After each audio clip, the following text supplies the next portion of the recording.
নমস্কার বন্ধুরা, আশা করি সবাই খুব ভালো আছেন। আজ বানাবো কাবলি ছোলার ঘুগনি ও সঙ্গে থাকবে কষা আলুর দম। আজ আমাদের এখানে রক্ষা মায়ের পুজো, বহু প্রাচীন পুজো। আমি উপবাসও করেছি। আমিও আমার কর্তা সোমবার সংযম করে মঙ্গলবার গঙ্গা স্নান করতে গিয়েছিলাম। উপোসের দিনে নিরামিষ আলুর দমের জন্য ডুমো ডুমো করে আলু কেটে জলে ভিজিয়ে রেখেছি।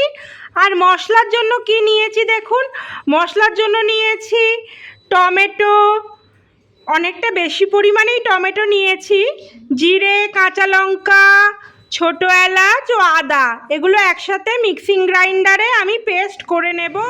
কড়াইয়ে উত্তপ্ত সরিষার তেলের মধ্যে প্রথমে আলুগুলো ভেজে নেব।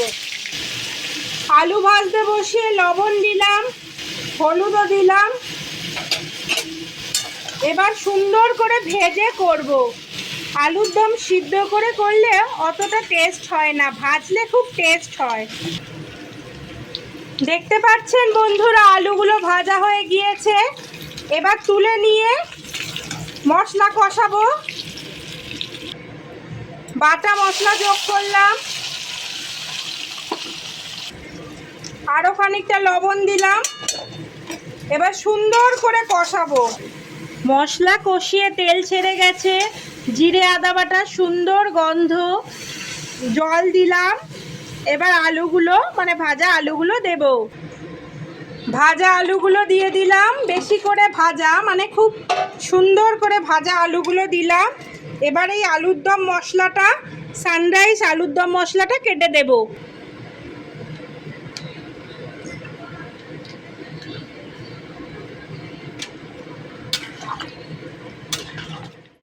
দেখতে পাচ্ছেন গা মাখা হয়ে গিয়েছে, আলুও বেশ নরম হয়ে গিয়েছে।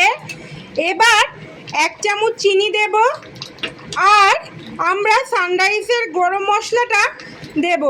নিয়ে নামিয়ে নিলেই তৈরি আজকের রেসিপি। এই আলুর দম আর লুচি দারুণ হয়। তৈরি সুস্বাদু কষা কষা নিরামিষ আলুর দম। এই আলুর দমের সঙ্গে ছিল ফুলকো লুচি ও চানা মশলা। কাবলি ছোলা সিদ্ধ বসাচ্ছি, অল্প করে 1 চামচ লবণ দিয়ে এবার সিদ্ধ করে নেব।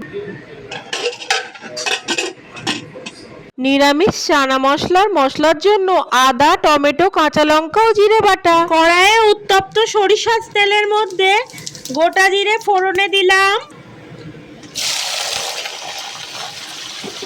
ছোট্ট ছোট্ট করে কেটে রাখা আলুগুলো দিলাম। আলু ভাজার মতো লবণ দিলাম।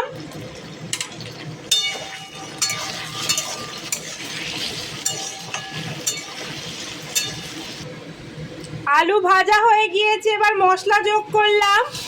এবার সুন্দর করে কষাবো আমরা।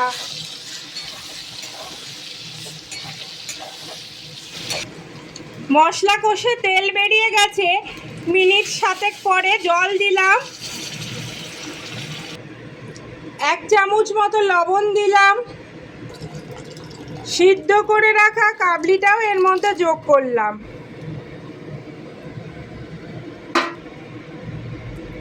এবার এই সানরাইজ চানা মশলাটা দিয়ে মিনিট 10 ফুটালেই তৈরি সুস্বাদু চানা ঘুগনিটা। টকবক করে ফুটে গা মাখা হয়ে এসেছে। এবার ছোট চামচের 1 চামচ, বড় চামচের 1/2 চামচ চিনি দিয়ে নামিয়ে নিলেই তৈরি সুস্বাদু চানা।